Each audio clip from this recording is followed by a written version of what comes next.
Vamos lá, galera, continuando, né, aquele primeiro vídeo, matéria e suas transformações, a gente vai trabalhar com o gráfico de mistura. Lembra que a gente terminou falando sobre mistura homogênea e mistura heterogênea, para reforçar, mistura homogênea, aquela estrutura, né, que tem mais, aquele recipiente que tem mais de uma substância junta. Você pega lá um recipiente que tem água e sal, água e açúcar, água e óleo.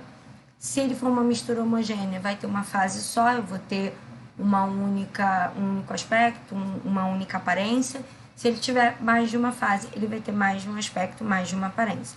De modo geral, as misturas, e aqui tem mais a ver com mistura homogênea, tá? Ela não vai ter nem ponto de fusão, nem ponto de ebulição. Se vocês lembrarem do gráfico que a gente viu, né, na parte 1 da aula, essa parte da fusão e da ebulição ficava reta quando era substância pura. Aqui não fica, né? Ela não tem ponto de fusão e ebulição.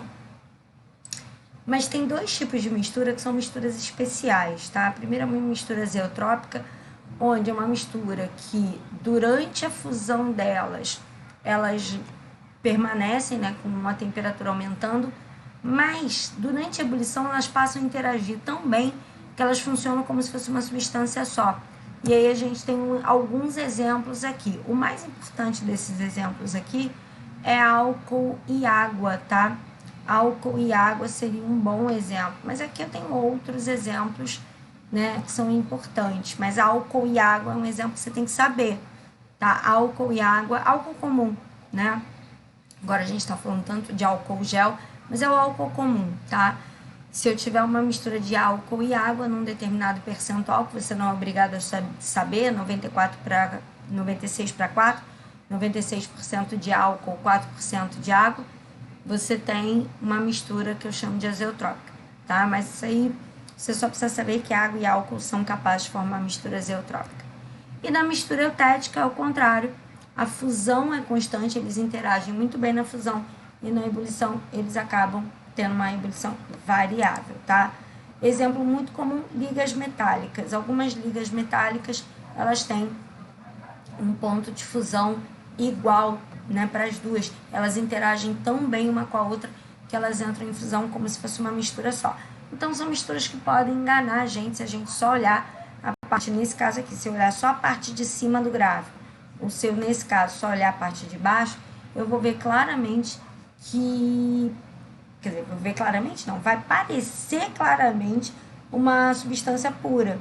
Mas eu só consigo dizer claramente se é uma substância pura ou não se eu olhar o gráfico inteiro.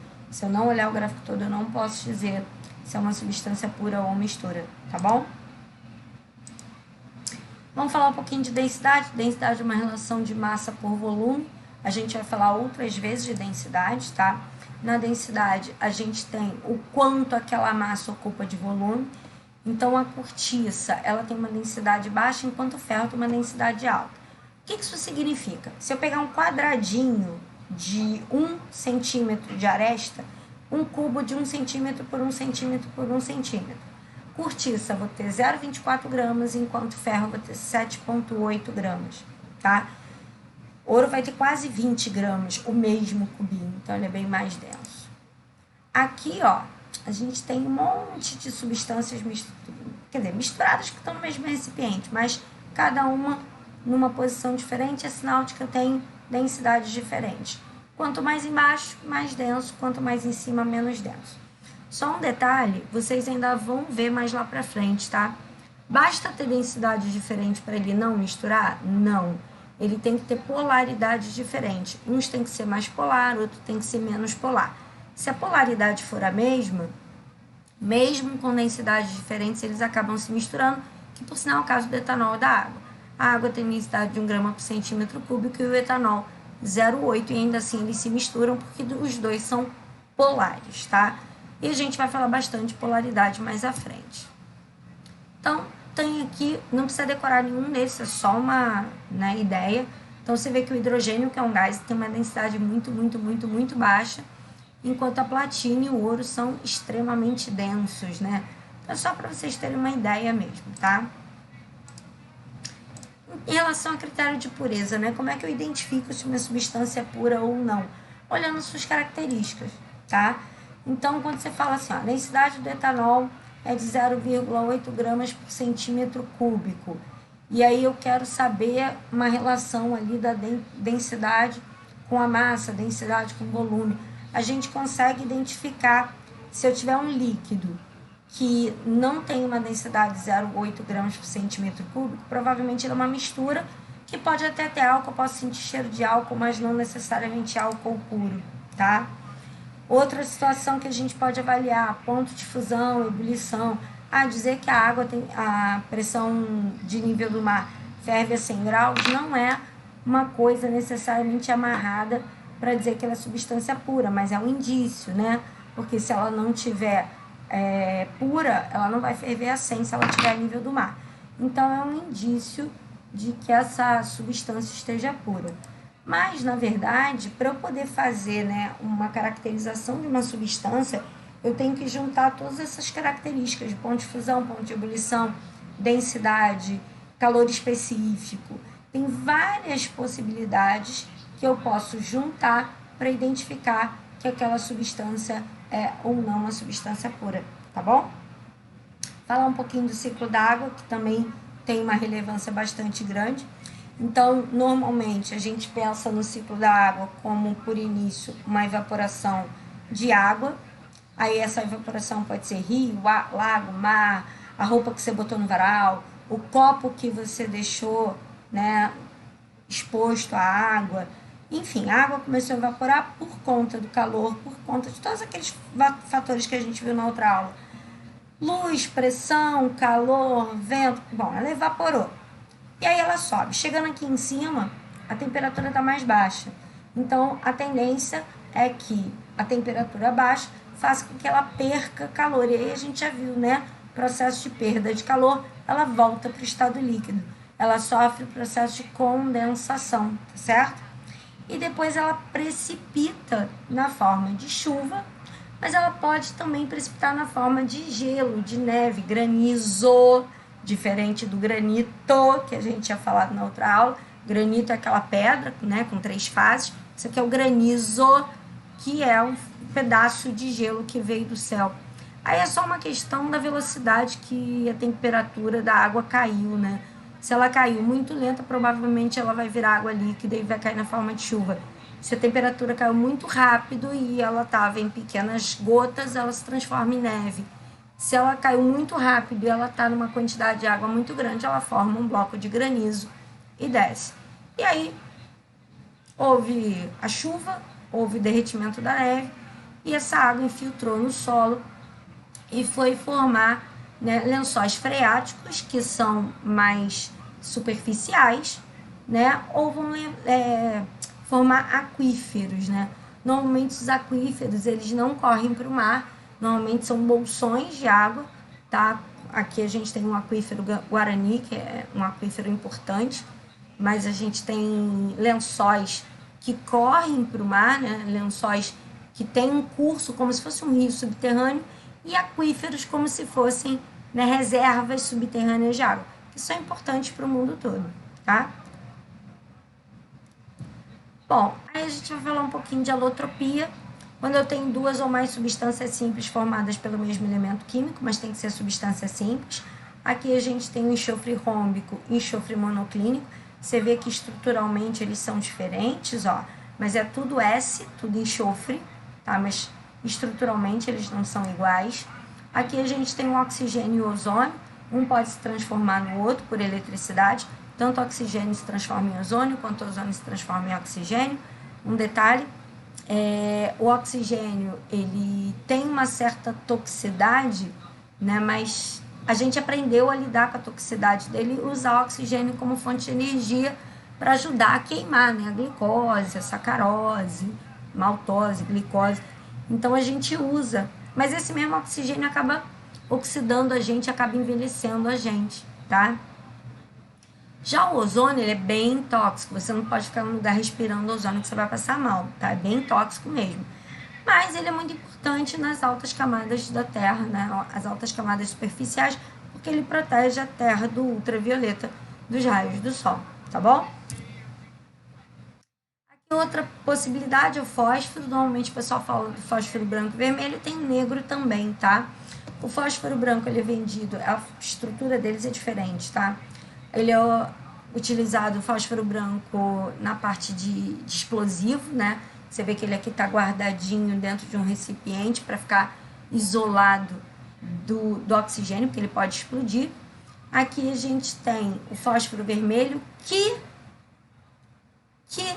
um dia já esteve na ponta do palito. Hoje não tá mais não, tá? Hoje o fósforo vermelho, acreditem, está na lixa. Antigamente o fósforo vermelho ficava aqui junto com o clorato de potássio. E os dois juntos, qualquer atrito que você fazia, ele acabava pegando fogo. E isso era muito perigoso, né? Isso acabava fazendo com que houvesse um incêndio do nada, né? Muito aquecimento do nada. E muitas casas pegavam fogo, porque antigamente, né, era muito comum você ter fogão perto de uma janela, e a janela vinha sol, e a pessoa deixava lá a caixinha de palito de fósforo em cima do fogão, e aquilo pegava fogo sozinho, né? Dependendo do vidro da janela, aquilo concentrava o calor e dava um incêndio em casa. Aí hoje a gente tem os chamados fósforos de segurança, que o fósforo está aqui na lixa, o clorato está aqui no palito, e agora sim ele só reage quando você bota os dois em contato, quer dizer, quando você risca o palito na lixa. O fósforo negro, que também é utilizado para fabricação de bomba, eu não consegui a estrutura dele parecida com essas aqui, eu não quis botar, tá bom? Mas dos três, esse aqui é o menos estável. E o mais importante de todos, os alótropos do carbono, né? O grafite, aquele que você usa para escrever, ele é um ótimo lubrificante, já caiu no Enem várias vezes. Ele é um ótimo lubrificante, essas camadas, se você olhar essas camadas isoladas aqui, elas podem escorregar umas sobre as outras. Aliás, é porque elas escorregam que você consegue escrever, tá? Se essas camadas estiverem mais presas, é aquele grafite mais clarinho, aquele grafite mais, sabe, que você escreve e fica aquela quase nada no papel, né? E quando você tem essas plaquinhas mais soltinhas, é aquele grafite pretão, aquele que você escreve e fica tudo escurão, tá? Mas ele serve muito bem como lubrificante. O diamante, que era a estrutura mais dura que nós tínhamos até a descoberta do grafeno. O grafeno hoje é a estrutura mais dura que nós temos. O diamante perdeu para ele. Dura, só para constar, ele tem a ver com risco, tá? Qualquer substância, né, com exceção do grafeno, qualquer substância pode ser riscada por um diamante. Dureza está ligado a risco. O diamante risca qualquer coisa, mas só o grafeno risca o diamante, né? O diamante, ele consegue fazer arranhões.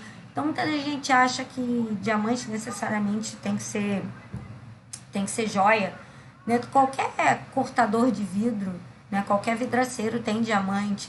Aqueles toca-discos antigos. Voltou à moda agora, muita gente comprou de novo, que tem aquele bracinho para tocar aquele bolachão preto, né? Todos eles, o mais adequado é ter uma ponteira de diamante, né? Aquela ponteira de diamante é a melhor agulha que a gente tem. O grafeno seria uma lâmina dessa de grafite. Cada lâmina dessa daqui é uma lâmina de grafeno. O grafeno dobrado vira o nanotubo e ele recortado e dobrado vira o fulereno. Vantagem do grafeno, do nanotubo e do fulereno, todos eles conduzem bem eletricidade, todos eles são transparentes, todos eles têm uma rigidez, mas o grafeno é mais importante. E o grafeno é a única estrutura bidimensional do mundo. Ele tem a espessura de um carbono. Aliás, o grafeno está, assim, eu vou dizer que revolucionando, né, a indústria. Alguns celulares, né, hoje tem a tela dobrável, aquela parte da frente dobrável, graças ao grafeno, que é, por incrível que pareça, ele é duro, porque ele nada risca ele. Então, imagina uma tela de celular feita de grafeno, que você pegar qualquer coisa, se pegar uma faca e tentar arranhar, ele não vai arranhar. Olha que maneiro. E dificilmente ele vai sofrer danos, né? Mas ele pode quebrar, tá? Coisas duras quebram. Então, ele poderia quebrar, trincar, mas ele não seria arranhado. Então, por exemplo, meninas que têm a unha comprida, que ficam tec, tec, tec, tec, tec, na tela, não iriam arranhá-los, tá bom? Mas tudo isso aí, a única coisa que forma todos eles é o carbono. Tudo isso é feito somente de carbono, só a estrutura que vai mudando. Aqui tem alguns exemplos, eu não vou ler, depois vocês deem uma lidinha, mas é só para, caso você veja em alguma questão, você ter, né, uma ideia e ter como consultar. Então, aqui estão as várias características de vários dos alótropos, tá? E aí a gente vem para finalizar essa primeira parte com propriedades da matéria. Então, a gente tem propriedades gerais, o nome já diz, propriedade que qualquer substância tem, e algumas propriedades que são específicas. Então, propriedades gerais, massa. Tudo que tem massa ocupa lugar no espaço, lembra? Matéria. Toda matéria tem que ter massa, é aquilo que eu boto na balança. Um detalhe, balança tem que estar apoiada, tá vendo aqui, ó? Balança, todas elas têm apoio. Tem algumas pessoas que veem umas meio que balanças assim no supermercado que estão penduradas, não tem nada embaixo, elas estão penduradas. Aquilo não é balança, é dinamômetro, tá? Aquilo não mede massa, aquilo mede peso, que eu dependo da força da gravidade, beleza? Então, só para você ficar esperto, massa, ok? Precisa de uma balança para pesar e balanças precisam estar apoiadas. Agora, claro que se você olhar essas balanças aqui, essa daqui e essa tem pouquíssima precisão. Essa daqui, então, precisão quase nenhuma. E essa daqui, pesa muito menos que fio de cabelo. Você vê que ela até toda fechadinha. Se a pessoa respirar mais fundo, a balança oscila, porque ela mede a massa do ar, inclusive, que a pessoa está falando ali, está respirando. Aí você vai dizer, qual dessas balanças é a melhor? A melhor depende do uso. Eu não consigo, por exemplo, pesar o que vai em cima do caminhão com essa daqui. E seria muito abuso usar uma balança desse nível de precisão aqui para pesar 1 quilo de batatas, né, galera?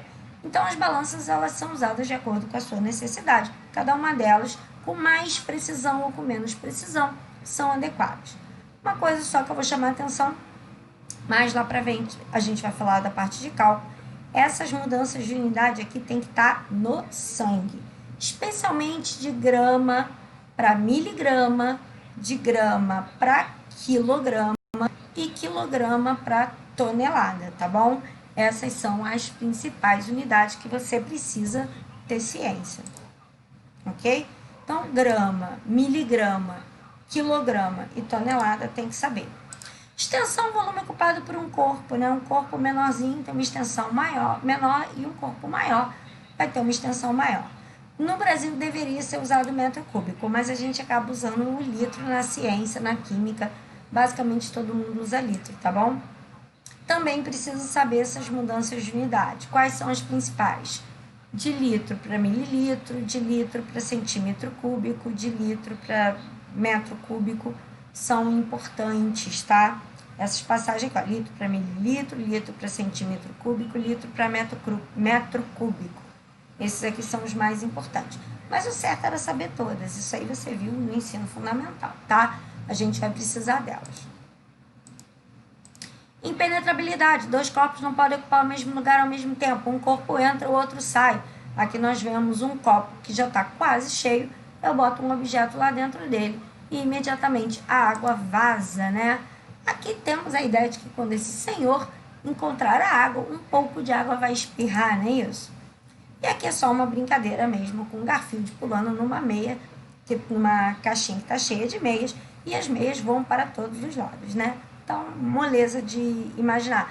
Só para lembrar, o ar também está nessa, tá? O lugar que você se move, né? À medida que você se move, o ar tem que sair da frente para você ocupar aquele espaço, tá bom? Então, contem impenetrabilidade com ar também. Divisibilidade. A matéria pode ser dividida em espaços menores, né? Claro que depende do objeto que eu estou fazendo essa divisão. Então, tem objetos que são mais precisos e eu consigo dividir em partes menores. Tem objetos menos precisos e eu consigo dividir em partes não tão pequenas assim. Mas, enfim, teoricamente, eu poderia dividir qualquer matéria. Indestrutibilidade. Uma matéria pode ser destruída. Aí você vai dizer assim, Fê, você tá doida. Você pegar um pedaço de papel e queimar, eu não estou destruindo a matéria? Não, você está destruindo o objeto. A matéria foi transformada, que era celulose, virou gás carbônico, cinzas e vapor d'água, ok? Mas ela não foi destruída, ela só se transformou. Então, a combustão é um processo que causa transformação da matéria, não destruição. Ela destrói só o objeto, coisa que eu falei na primeira aula. Inércia, beleza? Inércia, um corpo tende a permanecer no seu estado de repouso ou de movimento, a não ser que alguma coisa atue para fazer ele mudar esse estado. Então, eu vou dar uma situação bem simples, que é aqui, né? Quando você está andando de bicicleta, aqui foi um cachorrinho, mas vamos supor que o pneu da bicicleta tenha entrado num buraco, né? Isso aí a gente vê muito nas pegadinhas do Faustão. Aquele objeto ficou parado, mas você está em movimento e você permanecerá em movimento, porque a bicicleta tem freio, você não tem, né? Então você é lançado para frente. É o que acontece no ônibus também. Quando o ônibus freia, você não tem freio, você é lançado para frente, tá? Você estava inércia. Acredite, você estava em movimento. Você vai dizer, Fê, eu estava parada. Tava não, você estava em movimento junto com o trem, junto com a bicicleta, junto com o ônibus, tá? Você estava em movimento. Por isso a importância do cinto de segurança nos carros e nas viagens de avião, nas viagens, né, principalmente na aterrissagem e no levantar voo, né? É importante.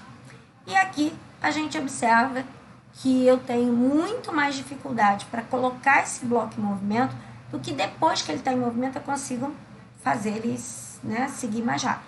Então, isso aqui também tem a ver com a inércia. Ele estava parado e ele quer continuar parado, tá?